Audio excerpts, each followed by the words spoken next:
still have a lot of speakers on board who are coming on board. Please, when we will still have enough time. According to our plan, program of events, we have time where students will have a lot of questions. That anything you did not understand, just try to jot your questions down now, and they will have enough time to answer you. We don't want to waste most of our time. Most of our speakers are on virtual waiting for us. So they've given us time already, so we need to meet up with our time. Now I want to call on stage again another man. Sorry, please, because they couldn't join, couldn't even hear what they are saying. So they gave an example of how to join their community. So the main purpose why they are presenting is because they want the students to join their community, which is the ISC. So I hope the developers community now, I would give that into his hands. So every student that wants to register under ISC, which is the Information Security System. Now, currently, ISC Square is not only Nigerians community, so they are coming to now. So under now, then we can have it under NACOS. So for people that are joining the community, we'll make sure we have their name. So we had, I believe they should have, what's this platform called? I forgot this same link. So I think they have a community. So I will send their name to their founder, the Nigeria chapter president. So please, if you want to register, just meet with the lead. So their name will be able to send those names out, and you guys can join their community and learn professional certificate, and from there, at least you'll be able to network. So for those that want to have a professional, certification in cybersecurity, from there we can take it up. Please, if you don't register, there's no way we want to do that. So just meet with the community, maybe after the session or during the session, one by one. I don't know. So thank you. Okay, so our next speaker is going to be talking about cybersecurity, basically the future of the work and everything. And our next speaker is Segun Ebenezer Olaniyan. Please, let's give him a round of applause. Come on stage. Wow. He's a vulnerability remediation analyst, like top person like this. My boss. Wow. Okay, so good afternoon, everybody. It's a privilege to be here. I want to appreciate the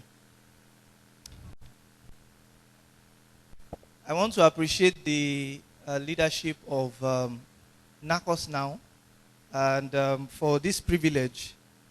We go way back. Not be today, Abi. You don't say so. Yeah, it's good to be here.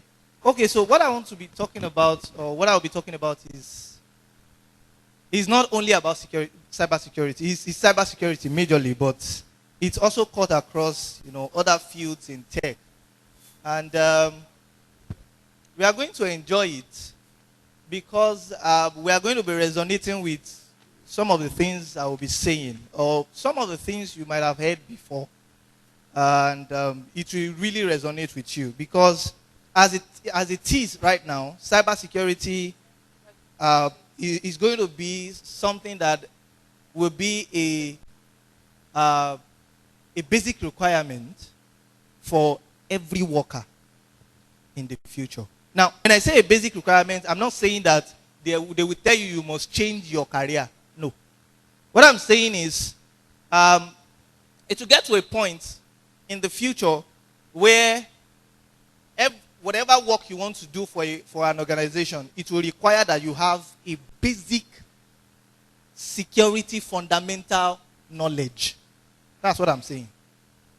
A basic security fundamental knowledge. Because the reason being that I'm trying to wait for my slide. The reason being that there are emerging threats every day. More than 500,000 malwares are created every day. Malware means malicious software. Every day. Now, if that is being created every day and we are still moving towards the future, try to imagine how many millions of malware will be created every day in 2030. And those malware are targeted at both people, processes, and technology. So it means you must have a personal security. So what it will be is that, first of all, they will test your understanding of personal security. Are you able to personally secure yourself first before you come and work for any organization? Because every attack you see today gain entry points through humans. We call something human error. And phishing is one of the most celebrated cyber attack in the world today. You know why? Because it has to do with social engineering. And social engineering, what's going on? My slide, oh. And social engineering is the process of manipulating people to make security mistake. That's social engineering. It's psychology. So it means you can be a hacker who hacks people. And it is easier to hack people than to hack technology. You know why? Because, of course, people have emotions. And based on emotion, you can be manipulated. And if you are manipulated, and these psychology people, they know how to get your weak points. And when they get your weak point, they will be able to enter you. To the point where you will just be, you'll be talking and you won't even know when you disclose some very sensitive and personal information. And what these cybersecurity or threat actors, what they look for is, number one, they are after your identity. Number two, they are after your money. Number three, they are after your sensitive information. And number four, they are after your data. Now, we have big data analytics.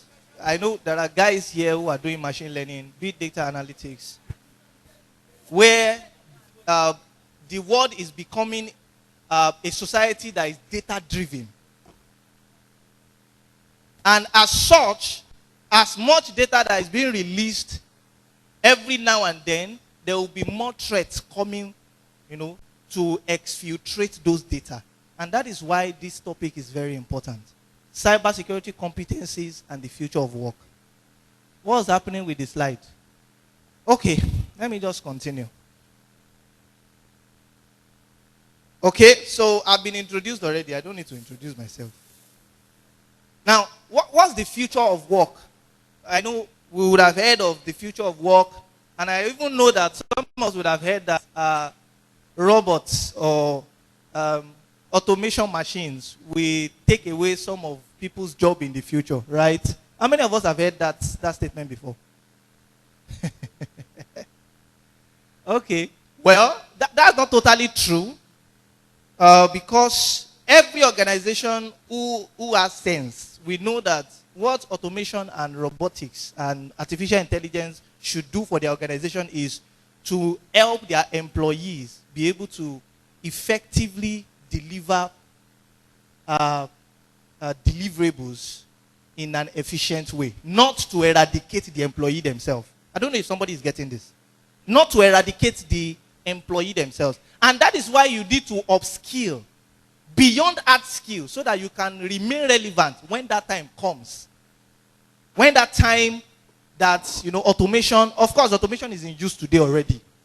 But not all organizations are using it. Artificial intelligence, machine learning is being used, to execute projects and tasks. And then Web 3. I'm still coming to Web 3.0. Okay, so all these things are there already, but they are not so rampant because most of these technologies are very expensive now. So not all organizations can afford it. But the time is coming where almost everywhere you see these things implemented. So what are you now doing to prepare for that time so that you will not go out of relevance? That's what I want to talk about. So that you don't go out of relevance. So that even when some organizations have not received sense yet to retain their employees and implement some of these technology to make work effective, and they are trying to lay off people, you will stand out. You will become irreplaceable or almost irreplaceable. So you see that I'm not just talking about cybersecurity, it's cut across every other field. Okay. Okay. So, yeah. So I wish this thing is showing. The president and founder of IBM said something during the World Economic Forum in 2020. He said, you have to value, she was talking to organizations and businesses. So you have to value skills and not just degree. That was what she said. You have to value skills and not just degree. Now, in Nigeria today, of course, degree is one of the highest requirements for you to get a job. But outside the country, I mean like country like USA, Canada, and UK, they are not so concerned about your degree. Now, I personally am still a student.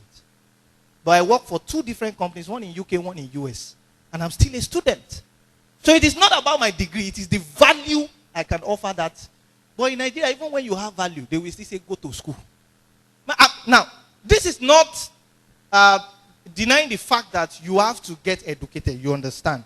But it is the fact that what we are trying to say is that the organization should give people chances to grow while they are learning. To grow their careers while they are learning. But I don't know, maybe because, there's no money in Nigeria, or maybe there are money, but the money is not circulating.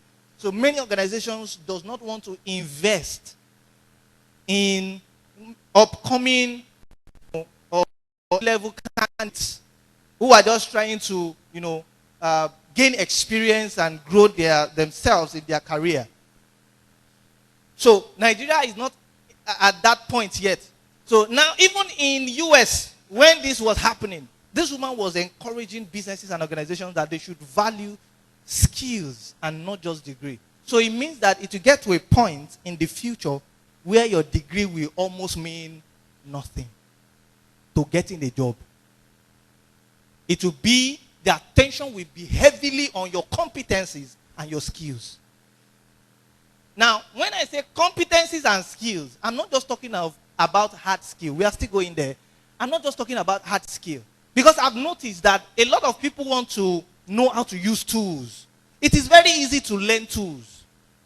Of course. It's very easy to learn tools. To use it to deliver.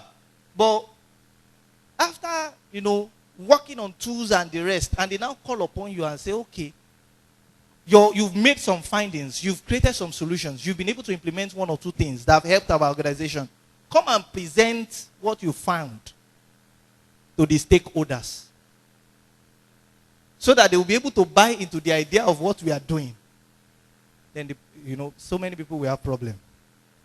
You learn the tools, but you do not learn the ability to communicate technical concepts to non-technical audience.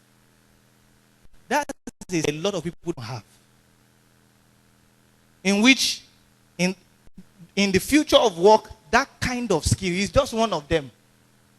Will be highly required for you to stand out. Because the hard skill you have, thousands of other people will have it. So what will stand you out among them? Abi, do you think you are the only one that can develop websites? No. It's not only you that can train data. Machine learning. It's not only you that can do machine learning. It's not only you that can train a data. So what stands you out amidst other AI engineers? Because you people are doing the same thing. Some will even be more competent than you in that, hard skill. Okay, we have it already. Please go to slide 4. Yeah, that is it. We'll be more competent than you are.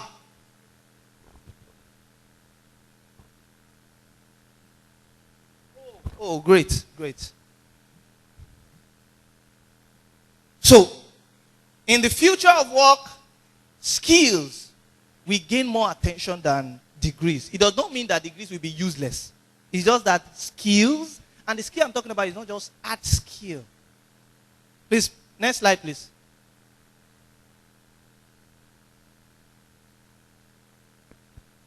Okay, so the skill gap is a challenge.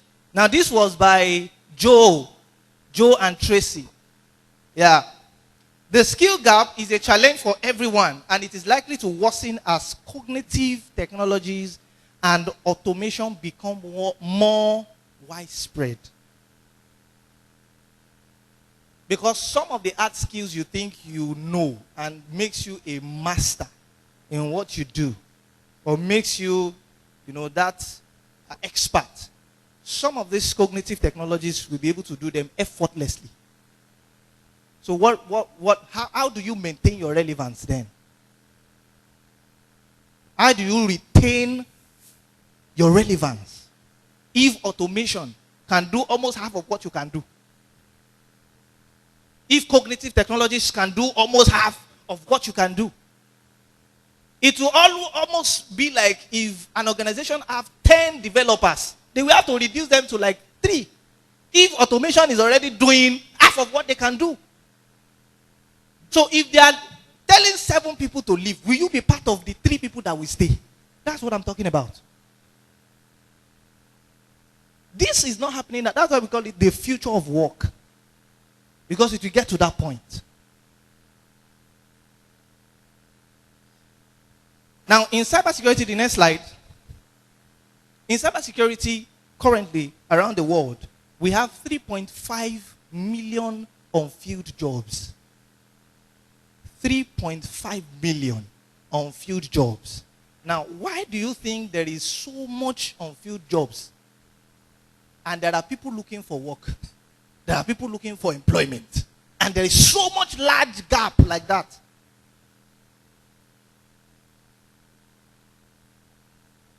Because it's not about the people.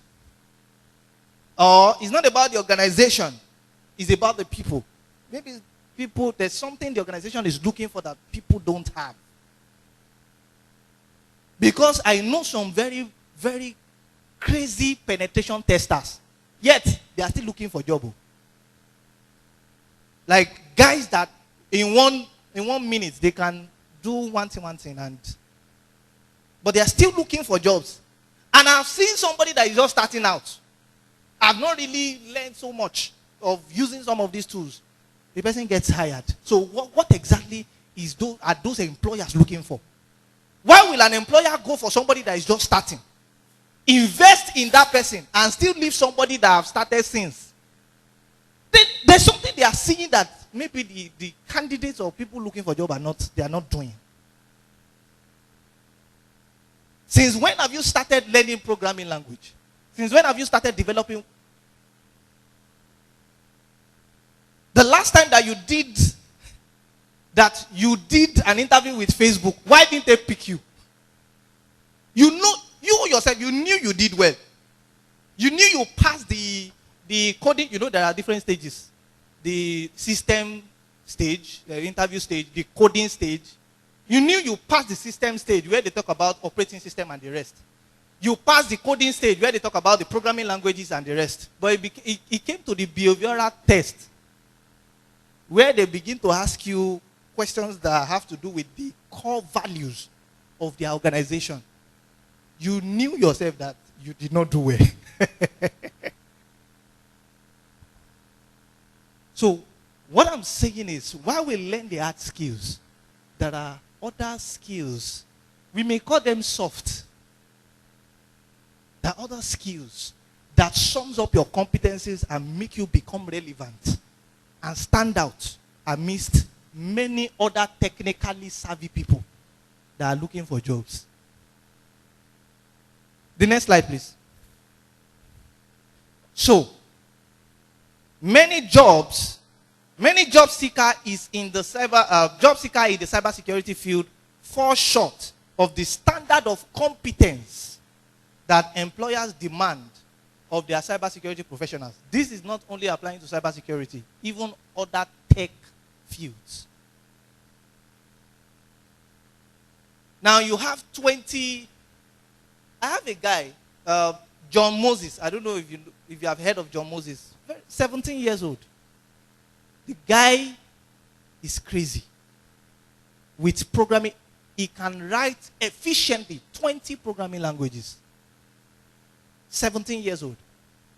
The guy is into blockchain development. He's doing massively well.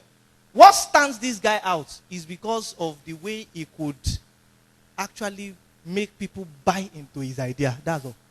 Yes, of course, he's for 17 years old guy. 20 programming languages is way too much, right? For you to know it proficiently. But in addition, there is this, as small as the guy is, there is a way this guy can make you buy into his idea. That's not a skill everybody has. Even some sales personnel, they don't have that skill.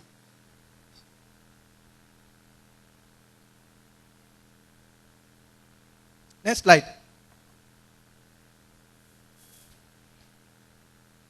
So, now, we can see this, right? The future of work. We'll quickly talk about this, and my time, okay. I'll just quickly. Okay, so the Society for Human Resource Management and Willie Stower Watson, they did a research in 2020, and this was what they came up with. They said 85% of the jobs that will exist in 2030 have not been invented yet. You know why? Because there are more cognitive technologies and emerging technologies that will create and invent jobs we have not seen yet. For example, Web 3.0.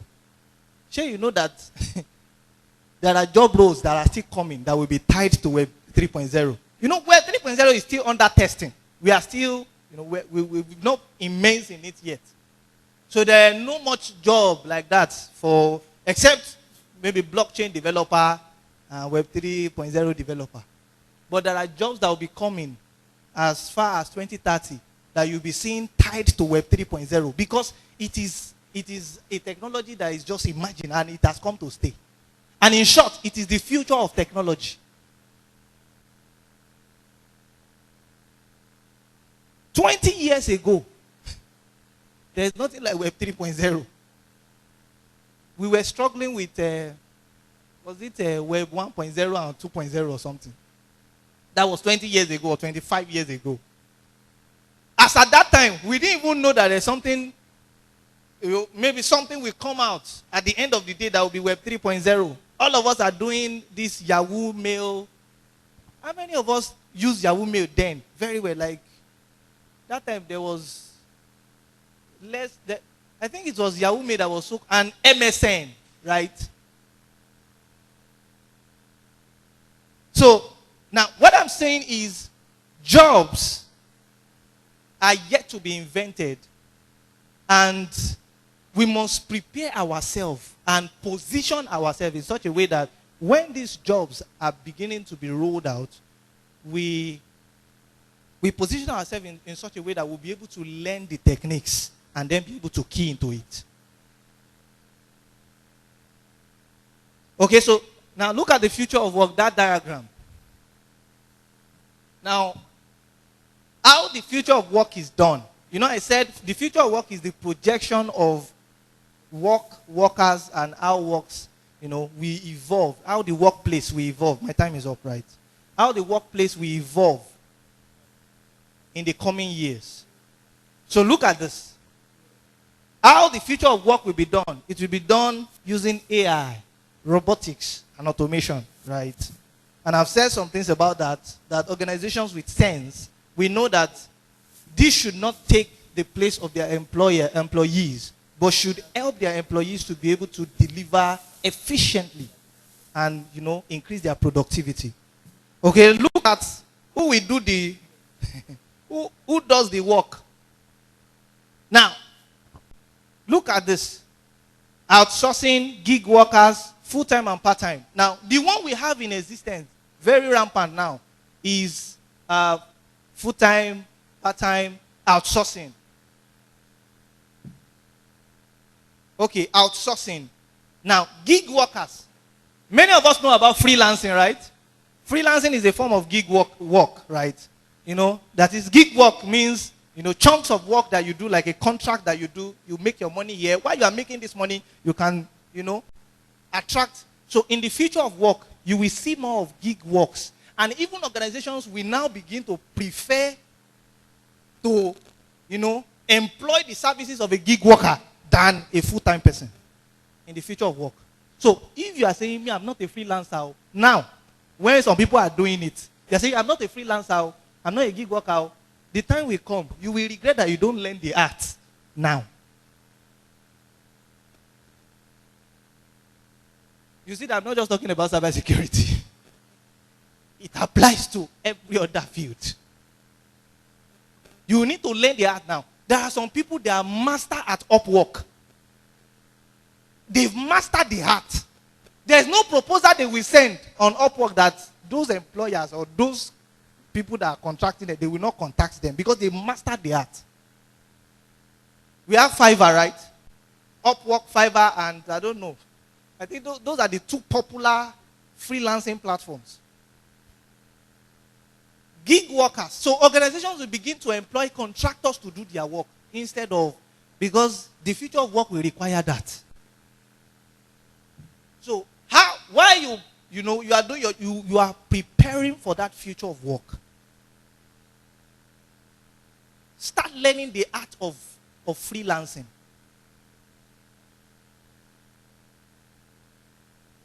Okay. Come on.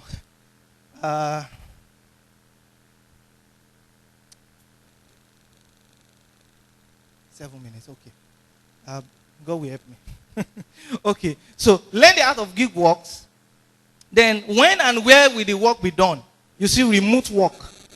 I know in Nigeria, a lot of organizations are still struggling with remote working. And that's why I've decided to face my front. Because if any organization is not giving me that ability to balance work and life, I will not do. I need my life. You cannot come and cage me because I want to work for you. No. Remote work. So that time, you will see more of remote working. You see more organization migrating to the cloud. A lot of organizations are doing that now. Migrating to the cloud and adopting remote working. Okay, so there will be fluid work schedule and the rest. Okay, this is evolution of the next slide.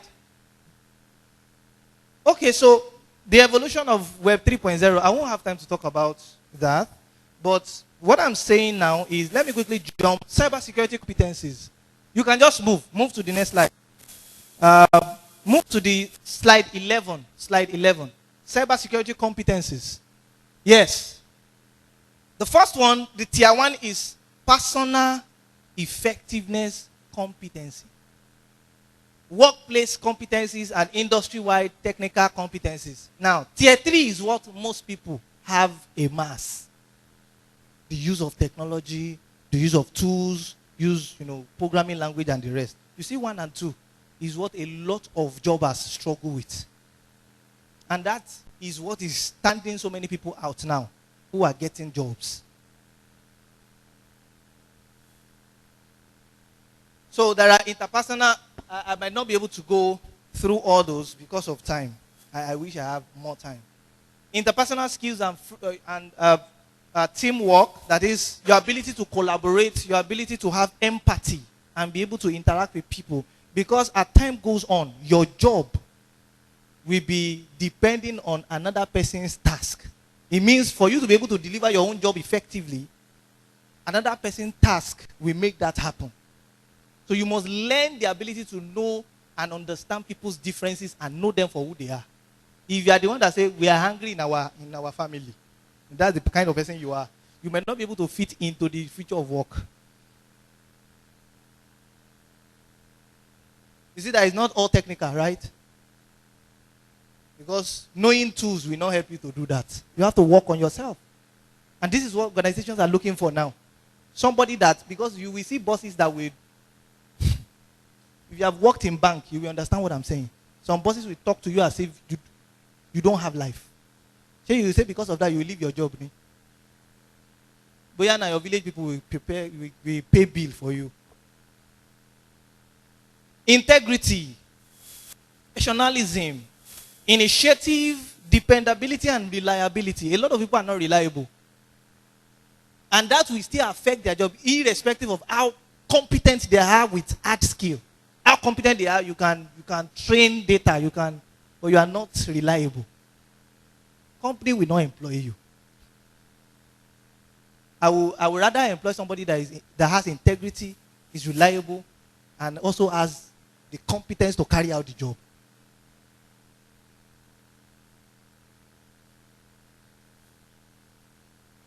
Lifelong learning.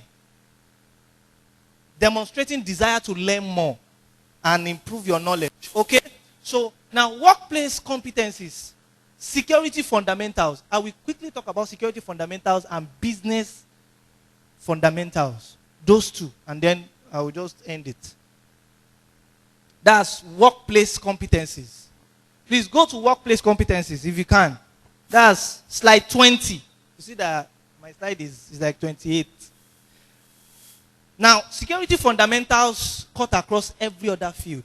I said it the other time. I said it will get to a time in the future of work that every organization will be looking for candidates, irrespective of the role you want to play in the organization.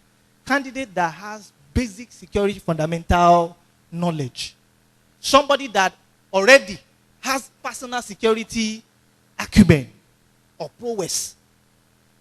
Because they know that human is the weakest link to attacking an organization. So if you can do that job of protecting yourself first, they know that their organization in your hand, or whatever they are committing into your hands. Of course, if people cannot get through you, they want to use technology, they will take care of that aspect. But you first, do you have this basic security fundamental knowledge to protect yourself? How much of your information are you exposing online?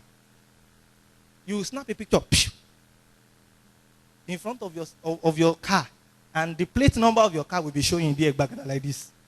Oh, you think that's not because something OSINT, open source intelligence, it means that there are techniques that we can use to find any information online that are publicly available without breaking into your privacy. That's called OSINT. So if I want to know the hotel that you lodged in last week, based on some of the things you have uploaded online, I can know it. I will just piece together all those information. You snap a picture somewhere. You uploaded, we are going for partying. You know, all those kind of things. I will just piece them together. I don't need to get the address of the hotel, but I will get something close to it and I will be able to determine which hotel you lodge in. That's all things. It's part of personal security. How much of information about you are you exposing? These things will be tested in the future of work of every employee before they get employed. Because at that time, it will be too risky because of the amount of threats that would have been around. Amount of threats and malware. These hackers, they are working day and night just like the devil. They are working day and night to make sure that there are imagined, another. We've blocked this one. They are inventing another one. So it starts from personal security fundamentals for your personal self, and then for organization. Come on. Okay, so business security. You must understand basic business principle. It's not until you go and do business administration. You must understand basic business principle to fit into the future of work, even as a cybersecurity professional or whatever professional you are in the tech field. Understand how to develop and implement and manage policies. Understand how to develop procedures and measures that improve productivity. And then monitor the ethical climate of an organization personally. Okay, so let me stop here. Thank you so much. Please, let's clap for him. Let's appreciate him a lot.